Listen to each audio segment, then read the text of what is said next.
कभी कभी ऐसा भी अनुभव होता है कि प्रभु हैं भी कि नहीं है। कभी कभी ऐसा भी अनुभव होता है कि इतना भजन किया, उसका क्या लाभ मिला? बार बार विपत्ति, बार बार समस्याएं, बार बार तिरस्कार, अपमान। ये धूल भरी आंधी माया की है।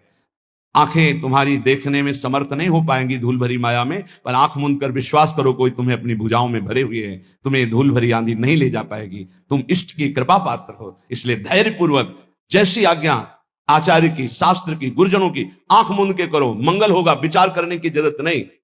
गुरुजनों की आज्ञा पर विचार नहीं किया जाता, बिना ही विचार करी शुभ जानी। तो जो हमारे आचार्य कह रहे हैं, इष्ट निष्ठा, प्रसाद निष्ठा, नाम निष्ठा, धाम निष्ठा, ये सब परम पद प्रदान करने वाले। कल चर्चा में आखिरी में कहा, तुम्हें विश्वास है कि तुम्हें भगवत प्राप्ति होगी? तो पहली बार में कम, फिर दूसरी बार में ज्यादा, फिर काफी लोग नहीं थे जो अंदर से उत्साह पूर्वक बोल सके। इसका चिंतन हुआ हमें कि क्यों नहीं बोल पा रहे? क्योंकि उनको अपना चरित्र दिखाई देता है, उनको अपना बल दिखाई देता है, उनको प्रभु के चरित्र और प्रभु का बल नहीं दिखाई देता। अपने बल से, अपने चरित्र से कोई महान नहीं हो सकता। आप समझ लीजिए, अगर कोई महान हुआ है तो उनके चरित्र गायन से हुआ है, उनके चरित्र चिंतन से और उनके बल से हुआ है। भाई मेरी बात समझो, मेरे बल से वृंदावन रानी जिनकी चरण कृपाते पाई, इस बात को समझो। आप में बल नहीं है, आप ऐसे पावन नहीं है कि प्रिया प्रीतम का स्पर्श कर सके, लेकिन उनका पावन प्रसाद, उनका पावन चरित्र, उनका पावन धाम, उनका पावन नाम, उनकी पावन उपासना हमको प्राप्त हो गई। हमें उधर देखना है, उधर उनकी कृपा, तभी तुम गर्व से कहोगे हाँ हमें भगवत प्राप्ति होगी। नहीं तो तुम ऐसे निराश हो जाओगे, उदास हो जाओगे। हाँ ये तो बचपन से लगे इसलिए कह रहे हैं कि हमें भगवत, मुझे कहाँ होंगी, मैं तो विषयों में फंसा हूं। नहीं नहीं नहीं, बार बार आपका उत्साह बढ़ाने के लिए कह रहे हैं हम।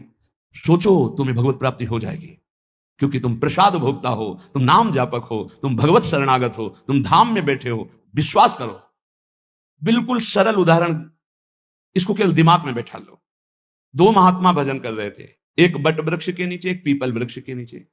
नारद जी निकले तो बट वृक्ष वाले ने साष्टांग दंडवत किया, महाराज आप तो कभी कभी भगवान वैकुंठनाथ के समीप जाते, मैं उनका दास हूं, कभी स्मृति दिलाना और पूछना कि अमुक जगह बट वृक्ष के नीचे जो महात्मा भजन करते हैं उनको आप कब दर्शन देंगे।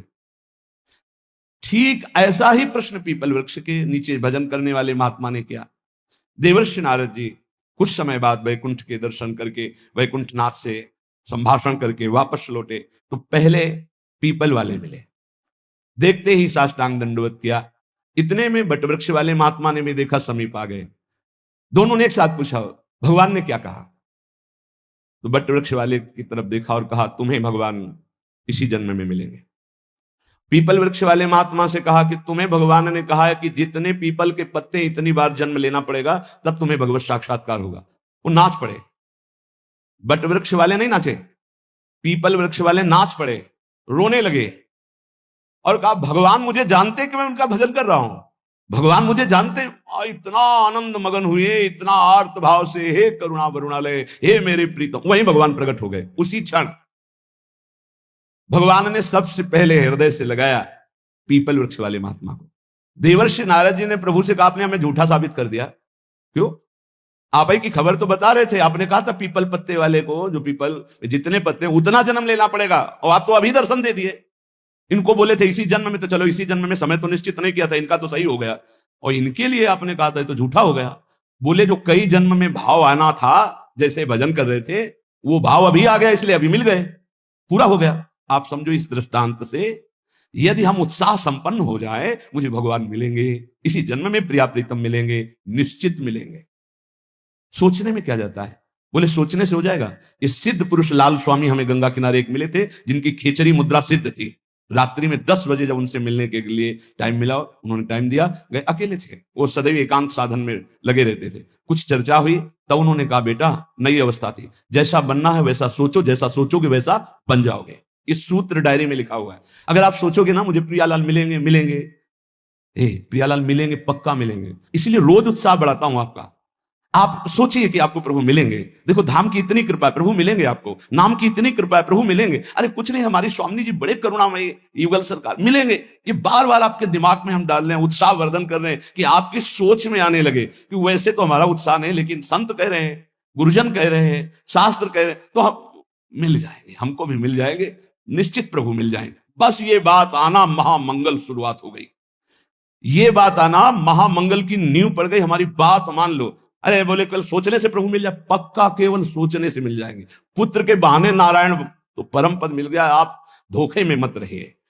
प्रिया प्रीतम का नाम, प्रिया प्रीतम का धाम, प्रिया प्रीतम का रूप, प्रिया प्रीतम की लीला, ये निश्चित भगवत प्राप्ति कराती है। श्रीपाद प्रबोधानंद जी महाराज कह रहे, बहुत ध्यान से सुनना तो तुम्हें और पुष्टता हो जाएगी हमारी बात जो अभी कही। कह रहे कि राधा कृष्ण विचित्र मनमथ कला नंदा चमत कुर्वते यस्मिन् सौख्य चमत्कृति परतरा यत्र दीक्षादिता तद्वंदे मम कारतोद्भुततमात् यस्याद्भुतानुक्षणोल्लासा श्रीवनराजसीम सुमहाभावम तमेव स्तुमः। ये वृंदावन धाम श्री श्यामा श्याम की प्रेम युद्ध भूमि है। श्रीमद चतुरासी जी, अद्भुत खेत महामन्मथ को दुंदु विभूषण राव जूझत सुभट परस्पर अंग अंग उपजत कोटिक भाव। ये अद्भुत खेत माने समर भूमि, प्रेम की समर भूमि है। ये प्रेम का युद्ध होता रहता है यहां, प्रिया प्रीतम प्रेम का अद्भुत खेल। कह रहे यहां जो शरणागति दीक्षादि लेता है प्रिया प्रीतम की, राधा कृष्ण विचित्र मनमथ कला नंदास चमत कुर्वते। मनमथ कहते हैं काम को भी और मनमथ कहते हैं प्रेम को भी, अनंग कहते हैं काम को भी, अनंग कहते हैं प्रेम को भी। तो जगत में जहां प्रेम शब्द का प्रयोग होता है वहां शुद्ध काम ही है, मलिनता, केवल स्वसुख वांछा। और जहां प्रेम राज्य में मनमथ का अनंग का काम शब्द का प्रयोग होता है वहां विशुद्ध प्रेम होता है। यस्मिन शौक चमत्कृति, अद्भुत सुख की चमत्कार आनंद राशि प्रदान करने वाली हो जाती है जो वृंदावन में दीक्षा लेता है प्रिया प्रीतम की शरणागति, प्रिया प्रीतम की उपासना। यस्मिन सौख्य चमत्कृति परतरा यत्रत्य दीक्षादिता, क्योंकि दीक्षा से उसका नया जन्म हो जाता है, ब्रजवासी माना जाएगा। एक होता है मां के गर्भ से जन्म लेना, एक होता है गुरु के द्वारा नाद से जन्म होना। एक बिंदु से जन्म माना गया माता पिता के, और एक गुरु के नाद से जन्म माना जाता है। ये नई दीक्षा जो हुई, ये नया जन्म हमारा है। शिक्षा दीक्षा सांसारिक तो बहुत हो गई, ये जो प्रिया प्रीतम की शरणागति है, हम शुद्ध ब्रजवासी हो गए दीक्षा मात्र से। ये नया जन्म, विश्वास, देखो सारा खेल विश्वास का है। पीछे प्रसंग सुनाया चतुर्भुजदास जी की कथा में, एक जमींदार जी के यहां से चोरी करके, बहुत प्रवीण था, कोई साथी नहीं रखता था, अकेले ही चुरा लेता था। एक जहां हमारा पहले गुरु आश्रम था वहां एक थे, वो 20 टार्च रखते थे और इसका रहस्य कोई जानता नहीं था। अलग अलग छतों पे अलग अलग जगह से टार्च ऐसे लगाते जिससे लगता कि 20 लोग हैं, वो अकेले डकैती डाल के ले जाते थे। बड़े प्रवीण थे। जब वो मारे गए थे तो गंगा स्नान करके जा ही रहे थे तो 50 लोग जैसे किसी पशु को घेरा जाता है ऐसे घेर के उनको, तो ऐसे उनके पीछे आदमी लगे। चतुर्भुजदास जी कथा कह रहे थे तो भाग करके उन्होंने सोचा यहां बच सकते हैं, तो भक्तों के बीच में बैठ गए। राज कर्मचारियों ने सोचा कि यहां चोर क्यों बैठेगा, तो उन्होंने सत्संग में कोई विघ्न ना पड़े इसलिए दूर से ही चले गए, पर वो मिला नहीं। उस समय प्रसंग चल रहा था। चतुर्भुजदास जी कह रहे थे जो श्यामा श्याम की शरणागति लेता है, दीक्षा लेता है, उसका नया जन्म होता है, पूर्व के सारे पाप नष्ट हो जाते हैं। ज्यादा पकड़ हुई नहीं, यही शब्द पकड़ पाए। सत्संग समाप्त हुआ, पास गए, कहा दंडवत महाराज, हम चोर हैं, सैकड़ों कत्ल किए, चोरी किए, डकैती की है, हमें दीक्षा दोगे? चतुर्भुजदास जी ने देखा कि इतनी सच्चाई से बता रहा है, हाँ क्यों नहीं, तुम्हें भी दीक्षा में, तो क्या हमारे सारे पाप नष्ट हो जाएंगे पूर्व जन्म के? हाँ पक्का। मेरा नया जन्म माना जाएगा? पक्का। कहा ठीक है। कुछ नियम? बोले नियम यही कि अब चोरी नहीं करोगे और झूठ नहीं बोलोगे, और ये नाम दे रहे, नाम जप करो, तुम्हारा पूर्व का सारा पाप नष्ट, नया जन्म तुम्हारा। मुंडन कराओ। वो जो उनका विभत्स स्वरूप भयानक था, उस हटाकर 12 तिलक लगाए, मंत्र दिया। अब तो चौड़ी छाती करके घूमने लगा। राजकर्मचारी घूम ही रहे थे। जो जमींदार था उसने पहचान लिया, उसने कहा चोर है, तिलक विलक लगाए लिए है तो वही चोर। बंदी बना लिया गया, राजा के दरबार में ले गए। राजा ने कहा कि आप तो वैष्णव चिन्ह धारण किए हुए हैं, सच्चाई से बोले। बोले झूठ बोल ही नहीं सकता, गुरुजी ने कहा है झूठ नहीं बोलना, झूठ तो बोल ही नहीं सकता। पूछिए आप चोरी की? बोले इस जन्म में नहीं की। वो जो सेठ साहूकार जमींदार था बोले चाहे जिसकी कसम खवा लो यही है, ये बाल मुड़वा डाला, तिलक लगाए हैं, कंठी बांधे, यही हम पक्का कह सकते हैं। वो कह रहा चाहे जिसकी कसम, उसने कहा इस जन्म में ही चोरी नहीं की। अब राजा बड़ी समस्या में, न्याय कैसे करें, एक वैष्णव तिलक धारण किए हुए, एक सच्चाई बात कर। तो उस समय परीक्षा के लिए लीला की जाती थी कि लोहे का बिल्कुल तपाया हुआ लाल फार और ऐसे एक पीपल का नवीन पत्ता, ऊपर सूत, कच्चा सूत, ऐसे वो लोहे का फार रख दिया जाता। सूत में झलस नहीं आएगी, जला भी वो जलेगा नहीं, और 7 कदम चला। तो अब शंका तो इन्हीं चोर भगवान पर थी, तो इनके हाथ में रखाया गया। तो मन में कहा, गुरुजी ने कहा था दीक्षा लेने के बाद नया जन्म होता है। ऊपर जोर से बोले, इस जन्म में मैंने कोई पाप नहीं किया, कोई चोरी नहीं की, कोई झूठ नहीं बोला। 7 कदम क्या और 10 कदम बोले, और कितना चले? बोले फेंक दो आप। फेंक दिया। बोले इसको फांसी दे दो इस जमींदार को, ऐसे वैष्णव पर दोष लगाता है। जब फांसी शब्द आया तो उन्होंने कहा कि फांसी तो ना दे, वो भी सही कह रहे हैं। तो उनका ऐसा कैसे सही हो सकता है? अब तो तुम्हारा प्रमाण हो चुका कि तुम सही हो। तो बोले फिर भी हमारा ही प्रमाण मान लीजिए, मैं ये सत्य कह रहा हूं कि चोर मैं ही हूं, ये सत्य कह रहे हैं। बोले अब नहीं मान सकते आपकी बात। बोले मान लो। तो बोले ये सत्य कैसे निकल गया कि तुमने इस जन्म में चोरी नहीं की और तुमने कल चोरी की, ये बात कैसे हो सकती है? तो उनका ये बात सुनोगे तब हम आपको, हमारे पीछे राज सैनिक लगे थे, जाके सभा में बैठे, वहां गुरुजी ने हमको ये सुनाया जब, तो हमने दीक्षा ली। तो इस जन्म में तो हमने चोरी नहीं की थी, सत्य हो गया, लेकिन कल चोरी की थी, क्योंकि ये भी सत्य नहीं तो उसको फांसी की सजा हो जाएगी। तो उनका ऐसे हम महात्मा से मिलना चाहते हैं, तुम्हारे जैसे चोर को महाभागवत बना दिया, राजा उनका शिष्य बना, पूरे नगर में भक्ति का प्रचार प्रसार हो। तो यहां श्रीपाद कह रहे, राधा कृष्ण विचित्र मनमत कलानंद चमत कुर्वते। बोले अद्भुत चमत्कार जीवन में परिवर्तन हो जाएगा जो श्रीधाम वृंदावन में यस्मिन सौख्य चमत्कृति परतरा यत्र दीक्षादिता, जो दीक्षा है, शरणागति है, प्रिया प्रीतम के गोरे चरणारविंद की शरणागति रूपी दीक्षा है। बोले ये परम सुख की चमत्कारिता प्रदान करने वाली है। युगल किशोर के चरणों की जो शरणागति ले लेता है तो ममता हो जाती है प्रिया प्रीतम से, श्यामा श्याम से ममता हो जाती है, अपनापन हो जाता है, इसी से उसको भगवत प्राप्ति हो जाती है। प्रियालाल, श्यामा श्याम, अपने ऐसा लगने लगता है मेरे प्रिया जो मेरे देखो माया का क्या प्रभाव है, मेरी पत्नी, मेरा पुत्र, मेरा शरीर, मेरी संपत्ति, मेरा मकान। और भक्ति का क्या प्रभाव है? ये सब झूठा, मेरे प्रिया प्रीतम। अब अंदर देखो, आपको प्रिया प्रीतम में प्रीति है या शरीर में, शरीर संबंधी भोगों में या शरीर संबंधी रिश्तों में? अगर आपको शरीर संबंधी रिश्तों में प्रीति है, ममता है, अपनापन है, तो जल्दी करो, जल्दी, ज्यादा समय नहीं है। एक अहमता ममता ये जग में है दुखदाई, ये जब श्री जी की ओर लगे तो होत परम सुखदाई। मात तात सुत दार देह में मति अरुझय मति मंदा, हित किशोर को है चकोर तू लख वृंदावन चंदा। जो ममता बुद्धि प्रिया प्रीतम में प्रतिक्षण उल्लास पूर्वक होती है, वही वही भगवत प्राप्ति करा देती। दीक्षा लिया और ये ठसक आ गई, हमारे इष्ट श्यामा जो नवल किशोर उपासना, जुगल मंत्र को जाप, जुगल मंत्र को जाप, इष्ट श्यामा महारानी, श्री वृंदावन धाम इष्ट श्यामा महारानी, ये ठसक आ जाती है, हमारी प्रिया जो, हमारी लाडली जो, बस इसी से परम पद की प्राप्ति होती है। श्रीपाद कह रहे, किम विद्या कुलशील रूप विभवई किम दान यज्ञादि भी, इनसे नहीं होगी भगवत प्राप्ति, इससे हो जाएगी। शरणागत होकर ममता हो गई श्री जी से। अब यहां कह रहे कि देखो, इस पर गर्व मत कर लेना।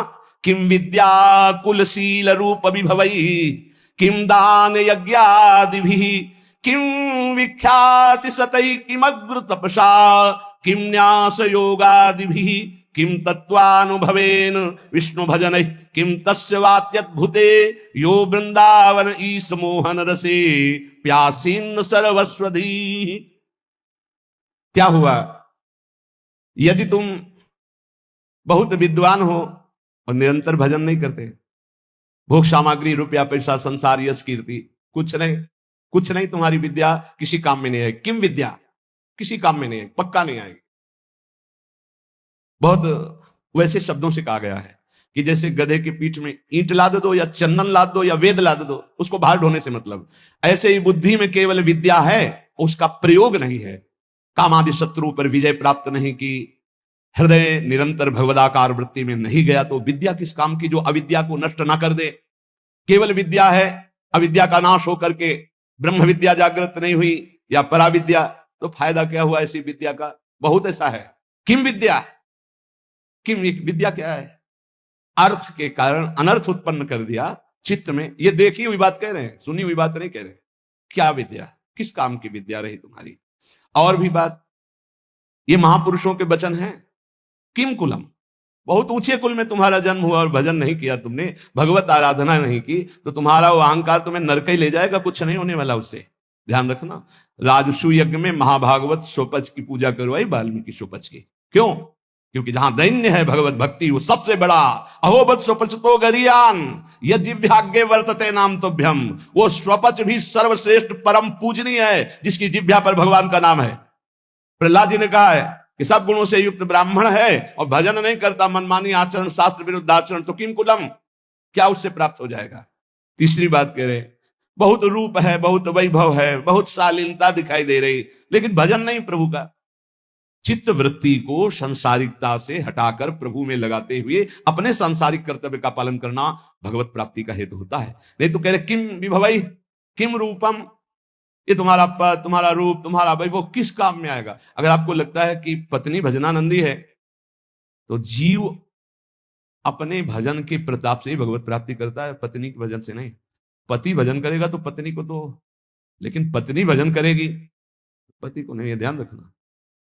पाणी ग्रहण में नीचे हाथ होता है पति का, ऊपर पत्नी का होता है। आप भार ले रहे हैं इसलिए आपको हिसाब देना। अगर पत्नी भजन करेगी तो भगवान को प्राप्त होगी, आप भजन नहीं करोगे तो नरक को प्राप्त होगी, पक्की बात है।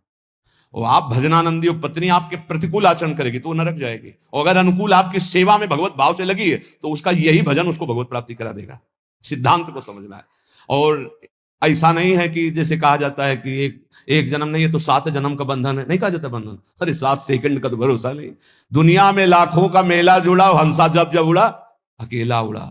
ये नहीं आएगा कि थोड़ा ये साथ ही विमान में बैठा ले, ऐसा नहीं होगा कि पत्नी पत्नी पुत्र परिवार इस जगत के नाटक मंच पे है, जहां ये शरीर छूटा सबका अलग अलग हिसाब किताब अपना है। ऐसा थोड़ी कि जैसे एक लड़का लड़की प्यार का नाटक करके देखा कि नहीं मिल पाएंगे, बोले जहर खा लो तो जन्म जन्म के साथी बन जाएंगे। अरे सारे प्रेत बनोगे, नरक में जाओगे। जन्म जन्म क्या क्या जानते हो जन्म जन्म? हाँ, एक बात हो सकती है, दोनों मिलकर डट के भगवान का भजन करो, भगवान से प्रार्थना करो तो दोनों भगवान के धाम में, जैसे हमारे गुरुदेव भगवान सहचरी बप्पू और उनके प्रसाद से अपने लोग, तो वहां सब पता चलता है मेरे गुरुदेव, जैसे अभी गुरुदेव भगवान वैसे वो उस समय भी गुरु रूपा सहचरी के हर समय साथ रहेंगे। हमारे साथ रहना है, वैसे ही आनंद लेना है तो श्यामा श्याम का भजन करो, एक ही साथ चलेंगे, एक ही जगह प्रोग्राम होगा और एक ही जगह बैठ के प्रसाद पाएंगे, एक ही इष्ट के साथ खेलेंगे। और क्या इतनी बड़ी जगह है कि पूरा विश्व चला जाए तो भी जगह बनी रहेगी। और इतना बड़ा प्रताप है कि हर उपासक को यही अनुभव होता है कि मेरे प्रिया प्रीतम सामने दर्शन और सबको सेवा। सोचो, सबको सेवा, अरे बड़ा दिव्य, वो बुद्धि की बस की बात नहीं। श्यामा श्याम का भजन करोगे तो जिसके साथ रहना चाहोगे वो भी पहुंच जाएगा, वो साथ ही भजन करो दोनों। अगर पति पत्नी दोनों श्यामा श्याम का भजन करें तो दोनों सहचरी बप्पू से श्री जी की सेवा में पहुंच जाएंगे। पर यह बोध थोड़ी रहेगा कि ये पति पत्नी, गुरु शिष्य का तो बोध रहेगा, क्योंकि सच्चिदानंद में कि मेरी गुरु रूपा सहचरी है, ये बोध रहेगा, पहचान रहेगी। लेकिन वहां पति पत्नी सांसारिक संबंध नहीं रहेगा, पर रह सकते हैं दोनों वहीं श्री जी की सेवा में सखी स्वरूप से या भगवत धाम में हरि पार्षद रूप से। तो कह रहे रूप विभव पद प्रतिष्ठा ये तुम्हें भगवत प्राप्ति नहीं कराएगी, नहीं। यही सर हो, भजन नहीं करोगे तो वहां थोड़ी सर माने जाओगे। नहीं, जब मुजरिम बना करके तुम्हें ले जाया जाएगा तो वहां साहब वाली थोड़ी मिलेगी। देवराजेंद्र के पद में है, त्रिभुवन के सर हैं, और फिसल गए तो सर्प बनाए गए। अब सर्प बन के वहां देवता थोड़ी उनको सर बोल रहे, नहीं नहीं, वो तो भूखे प्यासे तड़प रहे, कभी कोई फंस गया तो लील गए तो पेट का पोषण हुआ। महाराज नहुष इसलिए कह रहे कि रूप अभी भवई, बड़े रूपवान, बड़ा वैभव, बड़ा किस काम में आएगा? किसी बात का गर्व मत करो, जवान हो, रूपवान हो, बलवान हो, ये 4 दिन की चांदनी, फिर ऐसा समय आएगा कि अकेले उठकर सीढ़ी भी नहीं चढ़ पाओगे। जब हम हर चीज का मनन का स्वभाव रहा है, इसलिए ये जो महापुरुष कह रहे हैं उसे समझ। किम दानम, क्या तुम्हारे पास दान देने की सामर्थ्य? हर समय वासना का भूत चढ़ा रहता है, तू दानी, दानी तो हरि है, सबसे बड़े दाता, अनंत ब्रह्मांडों को दे रहे हैं, तुमको क्या दे दोगे? भगवान को क्या दे दोगे? बहुत विचित्र। और अगर बढ़िया दानी भी हो तो कोई खास बात नहीं, जरा सी बात बिगड़ गई तो गिरगिट बन के कुआं में पड़े थे महाराज नृग। ये दानियों में बड़े बड़े याज्ञिक और बड़े बड़े तपस्वी जिस पद की पूजा करते हैं वो देवराजेंद्र का पद है। वहां दुर्दशा क्या होती तुम्हें क्या पता? जब वैसे तो बहुत महिमा है, लेकिन जब देखो ना शास्त्रीय दृष्टि से तब पता चलेगा। इसीलिए श्रीपाद बोल रहे हैं किम विद्या किम कुलम किम शील रूप विभवई किम दान किम यज्ञादि और किम विख्याति सतई। तुम्हारा बहुत यश है तो किस बात का? अगर भजन नहीं है, हो गया, पुण्य प्रताप से यश होता है। पूर्व का पुण्य जो है वो यश फैलाता है। अगर वर्तमान में भजन नहीं तो वो खत्म हो जाएगा, जाना तो ऐसे ही जैसे हाइड्रोजन नहीं फ्यूज हो जाता है, ऐसे होते रहते हैं। पूरा विश्व जय जय जय, फिर उठा के नालियों में फेंक देते छवियां। अगर वर्तमान में भजन नहीं, वर्तमान में भगवत आराधना नहीं, तो पूर्व का जो तप और पुण्य संचय उससे वाह वाह होगी, और इसके बाद फिर चारों खाने चित्त। ये माया है, बर्दाश्त किसी की नहीं करेगी। और अगर भजन वर्तमान में हो रहा है, नाम जप, वर्तमान शब्द पर ध्यान दीजिए, वर्तमान में तुम्हारा चरित्र पवित्र है, तुम्हारा नाम जप हो रहा है, तो बिस्तरे सब जग विमल कीरति, साधु संगति ना टरे, बास वृंदा विपिन पावे, श्री राधिका जो कृपा करें, जय जय श्री हरिवंश नाम गुण गाई है, उसकी स्थिति। किमुग्र तपसा, बहुत बड़े तपस्या कर लिया तो क्या हुआ? अगर भगवान की शरणागति नहीं, भजन नहीं, तो देखो ना अम्बरीश जी महाराज बड़े महान भजनानंदी महाभागवत, और उनको मिटाने के लिए चले थे महान तपस्वी दुर्वासा जी, तो क्या गति हुई? त्रिभुवन में भागे घूमे। तो कह रहे अगर विशुद्ध भक्ति नहीं तो किम उग्र तपस्या, बहुत बड़ी उग्र तपस्या है, तो उससे क्या हुआ? एक तपस्वी को बहुत अभिमान हो गया कि मेरी तपस्या तो ऐसी है कि मैं पूरे विश्व को खरीद सकता हूं। तपस्या की थी। अब वो जिस महात्मा से देखो उसी से अकड़ दिखा रहे थे। तो जिस जंगल में रहते थे उस जंगल के सरोवर को सुखा दिया भगवान ने, और वर्षा हुई नहीं। अब वो प्यास से व्याकुल हो गए। अब भगवान एक साधारण पुरुष का स्वरूप रख के, घड़ा एक रखकर, ठंडा जल दूर से दिखाई दे रहा था, नजदीक से निकल, महात्मा ने कहा पानी पिला दो। बोले कुछ देव तब पानी पिला दें, ऐसे क्या? बोले आधी तपस्या दी। जब पी चुके, पूरा जल पी गए, घड़े का 2-3 लीटर जो था। आहा, बोले आधी तो ले ली, अब एक घड़ा जल और बताओ, दूसरी ले लो। जब बताना हम लेके आ जाएंगे। तुम तो कह रहे थे पूरी सृष्टि को खरीद लेंगे अपनी तपस्या से, और 2 घड़े जले में बिक गए तुम्हारी सारी तपस्या। क्या रहा तुम्हारे? हो गया अहंकार। नहीं, ये वायु, ये अग्नि, ये जल, ये पृथ्वी, ये तुम्हारा पोषण कर रही। अहंकार मत करो, उसी से तुम्हारा शरीर बना है, उसी से तुम तप कर रहे हो, तो भगवान की जय जयकार करो। अहंकार करने की जरूरत नहीं। तुम्हारा जितना तप है 2 घड़े जल में बिक गया। एक बड़े तपस्वी थे, वो एक शांत चित्त भजनानंदी महात्मा, तो गंगा पार कर रहे थे नाव में बैठकर शांत चित्त। अब उनके साथ बहुत से शिष्य थे जो उनके सेवा परिचर्या में थे। ये बात देखकर एक तपस्वी महात्मा अपमान करने के लिए खड़ाऊ पहनकर गंगा जी में ऐसे साथ साथ चलने लगे। तो जो अज्ञानी जन थे वो कहे वाह भाई, महात्मा हो तो ऐसा, क्या महात्मा खड़ाऊ पहनकर गंगा जल से निकल रहा है। जब पार गए तो उन महात्मा जी बिल्कुल उदास, जो नाव में बैठे थे, गए उन महात्मा से कहा, महात्मा क्या है, भीड़ बटोरे घूम रहे हो, कोई तप है तुम्हारे अंदर? कुछ नहीं बोले। तपस्वी होकर के नाव में बैठ करके आ रहे हो? कुछ नहीं। नाविक से बात की उन महात्मा, भैया प्रति सवारी कै रुपया होता है? बोले 2 रुपया। हम अपने शिष्यों से कहा सब गिन करके मेरा भी 2 रुपया दे दो। 2 रुपया दिया। जब सब चले गए तो उन महात्मा से कहा रुको महात्मा, जिन गंगा जी को भगवान शंकर ने सम्मान के लिए अपने मस्तक पर रखा, उन गंगा पर पादुका से चलकर अपने तप के प्रभाव से सारे तप को नष्ट कर लिया। जो तूने सारे जीवन का तप नष्ट करके पार किया वो 2 रुपये में पार कर लिया। वो 2 रुपये में पार। ये अगर तपस्या का अहंकार हो जाए तो 2 कौड़ी की तपस्या हो जाती है। श्रीपाद कह रहे हैं कि मुग्र तपस्या और न्यास योगादि भी। और एक बात कह रहे, क्या हुआ तत्व ज्ञान? तत्व बोध होना अलग बात है, क्या हुआ तत्व ज्ञान हुए? यदि भगवान से आपका चित्त नहीं जुड़ा तो तत्व ज्ञान बघार लो, केवल उससे कोई आत्मानंद की अनुभूति थोड़ी हो जाएगी। तत्व ज्ञान होना अलग बात है, तत्व बोध होना अलग बात है। तत्व ज्ञान की चर्चा कर लेना अलग बात है, तत्व बोध होना अलग बात है। अगर आपका चित्त भगवत चिंतन करने लगे तो बहुत कम समय में दिव्यता आने लगती है। ये जो बहुत लंबा समय निकल जाता है उसका कारण है आपकी असावधानी, आपका विषय चिंतन, प्रपंच चिंतन। नहीं तो कह रहे हैं जो आचार्य चरणों में है, पायन अष्टो सिद्धि, अणिमा, महिमा, गरिमा, लघिमा, प्राप्ति, प्राकाम्य, ईशत्व, वसित्व, ये 8 भगवान के पास रहती हैं सिद्धियां। और 8 सिद्धियां चरणों में लौटती हैं। जो गोरे चरणारविंद का चिंतन करता रहता है, राधा राधा राधा। आचार्य अपना निज हृदय दे देते हैं। जैसे ये निज मंत्र है, वाणी जी हैं, नाम सेवा, रूप सेवा है, ये हृदय है आचार्य का। और जब आप इस पर चित्त जोड़ेंगे तो जो आचार्य सुख देने के लिए प्रकट हुए वही सुख प्रकाशित हो जाएगा। पर पाए रतन चिन्हों नहीं दीनों करते डारे, इतना महामहिम सिद्ध मंत्र है कि तुम्हें कैसे महिमा बताएं। वाणी की सामर्थ्य नहीं, सिर्फ रुदन ही होता है और कुछ नहीं। जब मंत्राकार वृत्ति तो सिर्फ रुदन होता है। महान प्रेम स्वरूप है, लेकिन पाए रतन चिन्हों नहीं, चिंतन भोगों का कर रहे हैं, रुपया का कर रहे हैं, शरीर का कर रहे हैं, मतलब अविद्या। शरीर मतलब अविद्या, भोग अविद्या। तो पराविद्या जो निज मंत्र है, जो राधा नाम है, जो श्री जी के गोरे चरणारविंद हैं, इनका प्रभाव किसके पर पड़े? आंतरिक चिंतन तो आपका प्रपंच का हो रहा है, उसको संभालना है।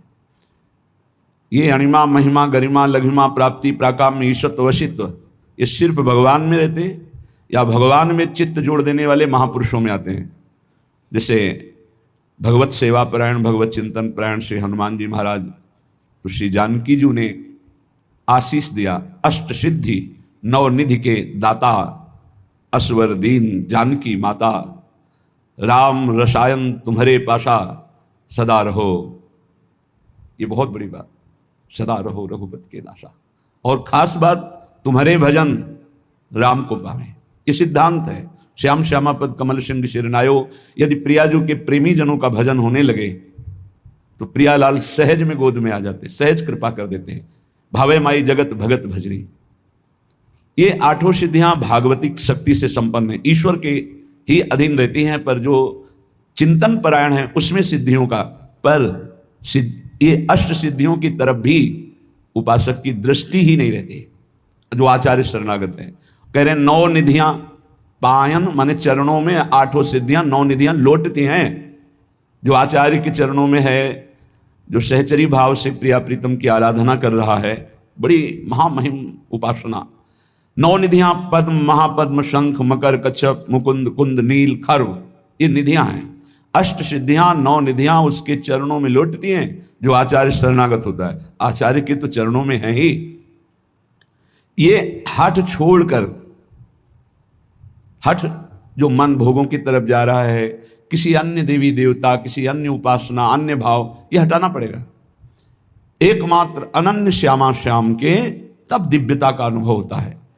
कह रहे हैं कि जिनके चरणों में लक्ष्मी सरस्वती और आदिशक्ति अम्बा हाथ जोड़े खड़ी रहती है, वो प्रियाजू और प्रियाजू की दासियां हैं, ललितादि सहचरियां। ये अंशी हैं श्री जी, श्री जी के अंश से ही ये प्रकट हुए। इसीलिए जब जगदम्बा जी की आरती की जाती है तो उसमें कहा जाता है आप राधा भी हैं। हमें आरती तो पूरे याद नहीं है, पर उसमें हमने पढ़ा है कि आप राधा भी हैं। क्यों? अंशी, अंशी हैं। अंशी होने के कारण वहां अंश में भी वही विराजमान है। अपनी श्रीमद् राधा सुधा निधि में जो प्रेमणा सन्मधुरो जुलस हृदयम श्रृंगार लीला कला, इस श्लोक में जो वर्णन किया गया उसमें है कि दिव्य दिव्य भागवतिक शक्तियां जितनी सब श्री जी के अंश से हैं। लक्ष्मी जी, सरस्वती जी और अम्बा जी जिनके अंश से हैं, वो महाशक्ति प्रकट करने वाली श्री लाडली जो हैं, और लाडली जी को अधीन करने वाली ये ललितादि सखियां हैं। तो बोले ये तीनों महादेवियां जिनकी विनय करती हैं, धर्म अर्थ काम मोक्ष भायन सो भरी इंदिरा आदि और पदार्थ चारि करें गुण गायन। धर्म अर्थ काम मोक्ष, ये चारों पुरुषार्थ अपनी अपनी महिमा बताकर कहते हैं मुझे स्वीकार कर लो। धर्म अर्थ काम मोक्ष, ये चारों गुणगान करते हैं कि मेरा ये प्रताप, मेरा ये प्रताप, मैं ये सुख प्रदान करता हूं, मुझे स्वीकार कर लो। पर प्रियाजू के चरणारविंद के प्रेम में डूबे हुए रसिक जन नाष्ट सिद्धि स्वीकार करते हैं, ना नवनिधि स्वीकार करते हैं, ना किसी दैवी शक्ति को स्वीकार करते हैं, ना धर्म अर्थ काम मोक्ष स्वीकार करते हैं।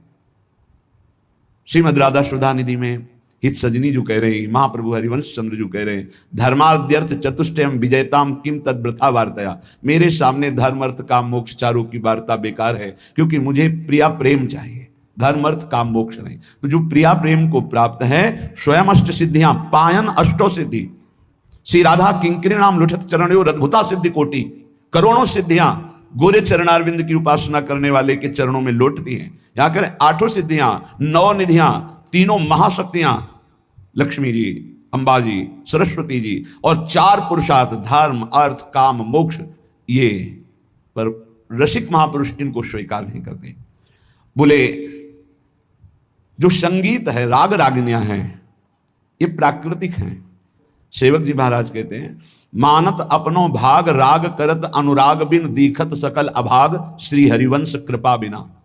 बोले वो अपना बड़ा भाग्य मानते हैं कि मुझे राग रागिनियों का ज्ञान है, लेकिन अनुराग नहीं है तो उसका कोई महत्व नहीं रहा। दीखत सकल अभाग, अभाग्य है उसका। चाहे जितना सुंदर गायन हो, यदि अनुराग नहीं है तो उसका कोई महत्व नहीं। और अनुराग की चरम सीमा का गायन सहचरियों का होता है। नवीन नवीन रागों की तत्काल उत्पत्ति होती है। हिमालय या सुमेरु इनके आगे छोटा है। त्रिशरेणु जैसे झरोखे में उड़ते हुए कण छोटे त्रिशरेणु दिखाई देते हैं, ऐसे इन महान पुरुषों की ऐसी भावात्मक ऊंचाई है कि हिमालय और सुमेरु भी छोटा है, त्रिशरेणु है इनके सामने। ये सहेली, ये सहचरियां अपार सामर्थ्य से युक्त है। जो इनके चरणों का आश्रय ले लेता है दारिद्र्य मिट जाता है। दारिद्र्य किसी भी तरह की कोई चाह नहीं, मोक्ष की भी चाह नहीं रह जाती। इसलिए अहोभाग्य जो प्यारी जू की सखियों के आश्रित हैं। प्यारी जू के चरणारविंद की शरणागति सखियों से ही होती है। सखियों के आश्रित होकर जो प्यारी जू की ही अनन्यता से उन्हीं का केवल उच्छिष्ट पाते हैं।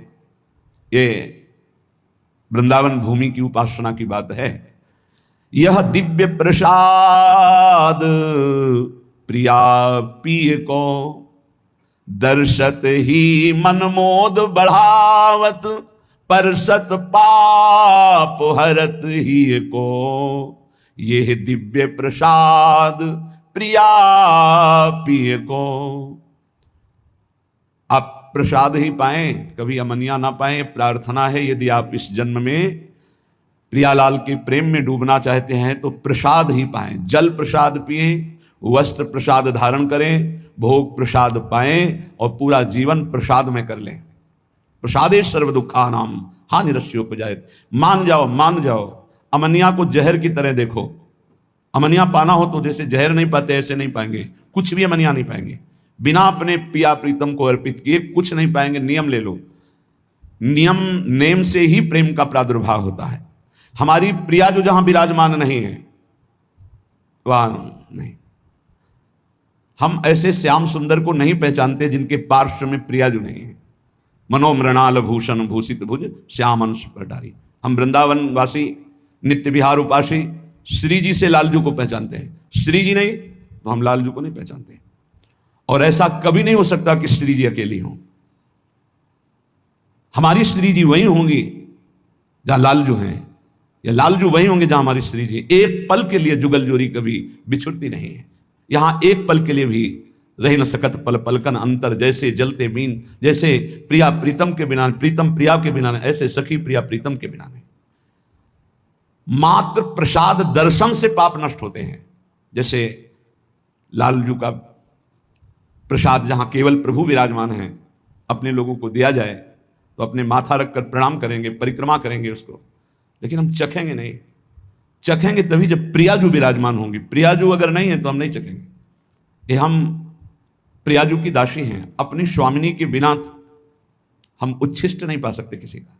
जैसे पतिव्रता अपने पति का ही उच्छिष्ट पाएगी, बस ऐसे ही ये पातिव्रत धर्म, हरिवंश पतिव्रत है जिनके, अगर समझ पाओ तो समझ पाओ। अगर ये पातिव्रत धर्म धारण कर लिए तो महान सर्वोपरि नित्य विहार रस स्वाभाविक प्राप्त हो जाएगा। ये ठसक, ये समर्पण, ये अनन्यता और ये मत डरो कि अपराध हो जाएगा, क्योंकि एक ही तत्व है। और जो तत्व हमें गुरु ने बताया उसका नाम राधा है। हम श्री राधा जो चरण निवास, बस सबकी उपासना हो गई। डरने की कहीं कोई विषय नहीं कि कहीं अपराध न बन जाए। पहले बताया मस्तक रखकर प्रणाम करो और भाव बढ़े, प्रसाद की परिक्रमा कर लो। पर हमारे कंठ के नीचे जाएगा प्रसाद तो जब तक लाडली जू ने नहीं पाया तब तक नहीं जाएगा। अगर प्रियाजू पार्श्व में नहीं विराजमान तो वो प्रसाद हम लेंगे, हृदय से धारण कराएंगे, पर हम चखेंगे वही जब प्रियाजू।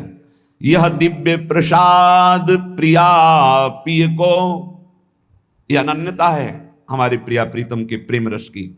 दर्शत ही मनमोद बढ़ावत, परसत पाप हरत ही को। कभी राधा वल्लभ जी, बाक्य बिहारी जी, राधा रमन जी अपने प्रिया प्रीतम का घर में जो भोग लगा, एक दाना भी प्रसाद का अपमानित नहीं होना चाहिए। प्रसाद को जो भोग लगा हुआ है, हम जैसे कभी किसी को तो प्रसाद अलग कर देते हैं, दृष्टि का दिखाया हुआ भले दे, प्रसाद उसी को देंगे जो एक एक कण प्रसाद का आदर सहित पाए, थाली में थोड़ा जल डाल के धो के उसे पी ले। प्रसाद का एक कण भी ऐसा नहीं कि थोड़ा पाया और फिर डस्टबिन में फेंक दिया, महत अपराध। इसलिए ये एकांतिक बात आपको कह रहा हूं कि अपने जनों को आदेश है कि प्रसाद उन्हीं लोगों को दिया जाए जो प्रसाद की महिमा जानते हैं। जो केवल भोजन पाते हैं तो उनको दृष्टि भोग वाला प्रदान कर, सामने से निकाल दिया, महारानी जी का है इसलिए जा रहा है। उच्छिष्ट जो हम पर्दा लगा के भोग लगाते हैं वो उतने में ही मिलाया जाएगा जो प्रसाद का महत्व जानते हैं। और समस्त उपासकों से प्रार्थना है उतना ही प्रसाद जिसको आप चाट कर पा जाएं, एक भी दाना पत्तल में या आपके पात्र में बचना नहीं चाहिए। अगर उच्छिष्ट आपने अपमानित किया, डस्टबिन में फेंक दिया, तो तुम्हारी उपासना गई। कुछ हृदय में नहीं, केवल खाओ पियो शरीर सजाओ। मान लो हमारी प्रार्थना। हमने गुरुजनों को देखा, महापुरुषों, एक अगर महाप्रसाद का दाना नीचे गिर गया तो उसे उठा के मुख में पाया और फिर हाथ धोकर वहां ऐसे करके ऐसे लगाया। प्रसाद की महिमा, प्रसाद को देखते ही आसन से उठ खड़े हो जाना चाहिए। अगर बैठे प्रसाद है, खड़े हो गए, प्रणाम किया, 4 परिक्रमा की, तो कह रहे हैं इतने मात्र से ही उसके सारे पाप भस्म हो जाते हैं। दर्शत ही मन मोद बढ़ावत, परसत पाप हरत ही को। हृदय को निर्मल करके, निष्पाप करके मोद आनंद बढ़ाता है प्रसाद। यह दिव्य प्रसाद प्रिया पिय को। और प्रसाद पाने वाले का शरीर छूटे तो प्रभु को प्राप्त होता है। मान लो हमारी अंतिम समय भगवती स्मृति लोप हो गई है, दुख के कारण इतना भीषण पीड़ा है, हमारे उदर में सदैव प्रसाद रहा, इसलिए भगवत प्राप्ति होगी। इसीलिए कहा है अगर आप बाहर भी हैं और आपको जल पीना है या कुछ भी पाना है तो एक क्षण हाथ में लेकर प्रभु का ध्यान कीजिए, अपने इष्ट देव का। जय राधा वल्लभ लाल की, जय हरिवंश महाप्रभु की, जय गुरुदेव भगवान की। प्रभु आप हृदय मंदिर में विराजमान हो, भले मैं नहीं देख पा रहा हूं, आप ये भोग आरोग्य, जय हो। और बस पानी प्रभु को अर्पित कर दे। ये उस समय की बात है जब आपके पास समय नहीं, कहीं ऐसी यात्रा में है, ठाकुर जी पास नहीं है, ऐसा। अगर घर में है तो सांगो पांग भोग लगा करके ही प्रसाद पाएं। और एक उपाय बताया है कि जैसे आप कहीं बाहर जा रहे हैं तो आप राधा वल्लभ जी का भोग लगा लीजिए, किशमिश का, काजू आदि का। और वो रख लिया, एक किशमिश डाल दी, पहले अमनिया को अर्पित किया और फिर एक किशमिश डाल दी, पूरी थाल प्रसाद हो गई। पर उतने में ही डालिए जितना पाना है, जितना थाल में है एक दाना भी नहीं बचना चाहिए। पावत परम प्रेम उपजावत, भूलवत भाव पुरुष तिय को। यह दिव्य प्रसाद प्रिया पिय को। जो बड़े भाव से पाते हैं, ये देखा है। ये जरा पूड़ी लाना, ये कचौड़ी लाना, या ये नहीं, ये नहीं, ये नहीं, ये नहीं, ये डालो, ये नहीं। आप पदार्थ पा रहे हो, प्रसाद नहीं पा रहे हो। प्रसाद अगर है तो उसमें पूड़ी कचौड़ी अमुक पदार्थ, ये भाव नहीं, प्रसाद भाव। जितना आपको लगता है थोड़ा ले लीजिए, पा लीजिए। फिर आपका शरीर रोगी है, जो आपको अनुकूल लगे वो भोग लगा लीजिए। अगर महल से प्रसाद आता है उसमें भेद बुद्धि ना करे, ना अन्न बुद्धि करे, ना कोई पदार्थ बुद्धि करे, केवल प्रसाद बुद्धि। तो कह रहे पावत परम प्रेम उपजावत, पाते ही हृदय में प्रेम का प्रादुर्भाव होता है। भूलवत भाव पुरुष तिय को। कितना बड़ा प्रसाद का प्रभाव कि देह भाव का त्याग हो जाएगा। मैं स्त्री हूं, मैं पुरुष हूं, इस भाव का विस्मरण हो जाएगा। कितनी अद्भुत महिमा। जो वेदांत चिंतन करते करते वर्षों हो जाते हैं और देह भाव नहीं भूलते, वो हमारे प्रिया प्रीतम के प्रसाद में इतनी सामर्थ्य है। भूलवत भाव पुरुष तिय को। मैं स्त्री हूं, मैं पुरुष हूं, ये भाव विस्मरण करा के मैं श्री जी की हूं, मैं प्रिया सहचरी हूं, ऐसी ठसक आने लगती है। भगवत रसिक भाव तो भूषण, तिहि छिन होत जुगल जिय को। यह दिव्य प्रसाद प्रिया पिय को। ये प्रसाद पाने वाले साधक पर श्री प्रिया प्रीतम इतने रीझ जाते हैं कि उसे अपना हार बना लेते हैं, अपना हृदय हार बना लेते, अर्थात बहुत प्यार करते हैं। ये मेरा इतना अनन्य है, मेरे सिवा कोई और पदार्थ पा नहीं सकता जो मेरा उच्छिष्ट नहीं। बस ये हमने गुरुजनों में देखा है, पूर्ण निष्ठा, पूर्ण परिपक्व भाव। ये देखा, भूखे रहने पर भी, कष्टमय शरीर है फिर भी सुविधा है पर नहीं पाया। और भगवत अवतारों का भोग लगा हुआ नहीं पाया। अपनी प्रियाजू को 2 केला खरीद के भोग लगा के फिर दंडवती प्रारंभ की। तब ये लगा, निष्ठा तो रसिक महापुरुषों के समीप रहने से ही पता चलती है। अपने प्रिया प्रीतम का प्रसाद। एक बार एक बहुत माननीय जगत पूजनी की जगह से प्रसाद आया माथे में से, जो चले गए तो कहा यमुना जी के महल में पहुंचा दो, वो सर्व सामर्थ्यशाली है। हाँ जी, आप कभी कभी जानकर पूछते थे कि कुछ बोलें, कुछ बताएं। तो उनका वहाँ हमारी प्रियाजू ने भोग प्रगट में नहीं पाया, इसलिए हम प्रगट में नहीं पाएंगे। मानसिक तो हमने भी स्वीकार कर लिया, अगर प्रियाजू प्रगट में पाए तो हम प्रगट में पाए, नहीं अन्यथा नहीं। ऐसा ही हुआ पूज्य श्री रूपलाल गोस्वामी जी, जिनका पीछे चरित्र भी सुना और पूजन भी हुआ था। बाल्यावस्था से ही श्री जी के अनन्य की जन्म सिद्ध अधिकार गोस्वामी पर राधा वल्लभ जी के अनन्य आचार्य, बचपन से ही अपने इष्ट निष्ठा, बहुत प्रतापी महापुरुष थे श्री रूपलाल गोस्वामी जी, जिनके शिष्य श्री वृंदावन दास चाचा जी के हरिवंश महाप्रभु का द्वितीय रूप कहा गया श्री रूपलाल गोस्वामी जी को। तो किसी निज शरणागत वैष्णव के प्रसन्नता के लिए वो जगन्नाथपुरी गए हुए थे। पुरी में गए, जहां पुरी के आराध्य जो जगन्नाथ जी विराजमान, वहां जाकर के अपनी श्री जी साथ राधा नाम, तो वहां प्रसाद आदि दिव्य सब माथे पे लगाया, प्रणाम किया, पर पास लिया नहीं और पाया नहीं। इससे वहां के जो पार्षद थे उनको दुख हुआ और मन में बड़ा क्षोभ हुआ कि ये वृंदावन से आए हैं, रसिक महापुरुष हैं, और तेज ऐसा था जिसके देखने से ही लग रहा था कि कोई संशय नहीं था ये मनमानी कर रहे हैं, ऐसा नहीं, ऐसा भागवतिक तेज और महाविद्वान और रस सिद्ध महापुरुष। तो राजा के पास शिकायत की गई, जो जगन्नाथपुरी के राजा, कि ये ऐसे महापुरुष आए हैं जो जगन्नाथ जी का प्रसाद पाया नहीं, स्वीकार नहीं किया, प्रणाम कर लिया। तो उन्होंने कहा कि मुझे पता है ये रस नित्य विहार उपासना के आचार्य हैं, कोई साधारण पुरुष नहीं, आप लोग कोई ऐसे शब्द मत बोलना, इस विषय की जानकारी स्वयं जगन्नाथ जी से की जाए। तो वहाँ की पद्धति थी कि रात्रि में जगन्नाथ जी के समीप सुला दिया जाता था। जगन्नाथ जी उसे स्वप्न में आदेश कर देते थे। ये पूर्व से चला रहा था, किसी विशेष रहस्यमय प्रसंग का प्रकाशन करने के लिए ये प्रक्रिया की जाती थी। ऐसा ही किया गया, प्रश्न रखा गया कि इन्होंने प्रसाद क्यों नहीं लिया, यदि महापुरुष हैं तो भगवत प्रसाद का ये इस तरह से ऐसा कि ना पाना, ना हाथ में लेना, प्रणाम मात्र कर लेना। तो जगन्नाथ जी रात्रि में प्रकट हुए, श्री द्वारिकाधीश श्री कृष्णचंद्र जी ही तो जगन्नाथ है, पार्श्व में बलराम जी और सुभद्रा जी, और ये दशा हुई है ब्रज की प्रेम लीला सुनने पर, जो प्रेम विगलित रूप जगन्नाथ जी का है।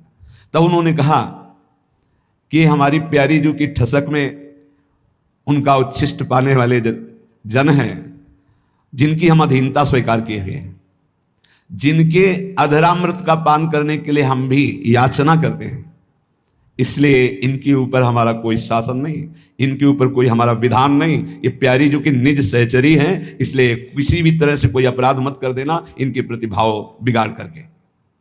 वो राजा को बताया कि स्वप्न में जगन्नाथ जी आए थे, ऐसा ऐसा।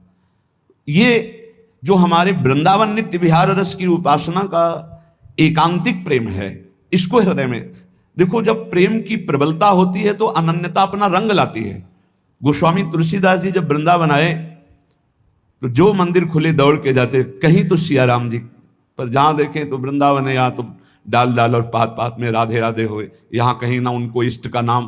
क्योंकि जगत में कहीं भी जाओ तो गांव गांव में भैया राम राम, जय सिया राम, गांव में एक दूसरे से मिलने में यही होता है, राम राम, इतना। तो यहाँ पूरे वृंदावन में डोल लिए, एक बार भी नाम ना सुना, एक जगह भी कहीं रूप ना दिखाई दिया, व्याकुल हो गए, कैसा देश है। यहाँ एक एक पत्ते से भी राधा राधा राधा राधा। फिर प्रिया प्रीतम के समीप गए, कहा साष्टांग दंडवत तो नहीं करूंगा, क्योंकि साष्टांग दंडवत तो सियाराम की ही है, और मुझे पता है आप वही हो, पर आपको रूप बदलना होगा। तो भगवान की बंसी अंतर्ध्यान हो गई, अपने भक्त के लिए सारंग धनुष धारण कर लिया, प्रियाजू सियाजू के रूप में प्रकाशित हो गई, क्योंकि इन्हीं से सब प्रकाशित है। तो साष्टांग दंडवत किया, का बलिहार आपकी। ये क्या था? क्या गोस्वामी जी नहीं जानते? तत्व ज्ञान नहीं है क्या गोस्वामी जी को? वो तो कह रहे जड़ चेतन जग जीवजत सकल राम मैं जाने, सब में मेरे प्रभु। तो साष्टांग दंडवत करके मौन हो जाते? नहीं, प्रेम जिस रूप से प्यार होता है उसी में पूर्ण समर्पण होता है, उसी में होता है। एक राम घनश्याम हित चातक तुलसीदास बलिहारी है, ऐसे ही श्यामा श्याम के जो रसिक अनन्य उपासक है, जे अवतार कदम्ब भजत हैं धरि दृढ़ व्रत जो हिये, तेवु उमग तजत मर्यादा बन बिहार रस पिए, रहो को काहू मन दिए, मेरे प्राणनाथ श्री श्यामा शपथ करो तृण छिए। भगवान बहुत अवतार लेके, बहुत लीला, बहुत भक्ति मार्ग, बहुत ज्ञान मार्ग, बहुत सब साधना मार्ग हमको प्रियाजू ने चयन किया, नित्य विहार रस का उपासना मार्ग। अब हमको अनन्य हो, क्योंकि हमने चयन नहीं किया, हमें पता नहीं था, अपने लोगों को प्रियाजू ने चयन किया। अब ऐसी करुणामयी स्वामिनी की अनन्यता की ठसक हृदय में, तो भगवत रसिक भाव तो भूषण, ये हृदय हार बन जाते हैं, ये हृदय हार बना लेते हैं हर समय प्रियालाल की समीपता का अनुभव। पर अनन्यता, बार बार हम आपसे प्रार्थना कर रहे हैं, साधना का सार है अनन्यता। गीता जी में भगवान ने अनन्य अनन्य अनन्य बार बार कई जगह कहा, अनन्य चिंतयन्तो माम अनन्य चेता सततम, बस अनन्य हो जाओ मेरे। हरिवंश महाप्रभु ये देख रहे हैं कि प्रिया प्रीतम हमारे हृदय के हार बने हुए, कब? जब अनन्यता, ये दिखा रहे हैं मोहन लाल के रंग राची। महाप्रभु कह रहे मेरे ख्याल परो जिनको बात दसो दिस माची, मोहन लाल की रंग राची। कंत अनंत करो जो को बात कहो सुन साची, या जी जाओ भले सिर ऊपर हाँ प्रकट हुए नाची, मोहन लाल की रंग राची।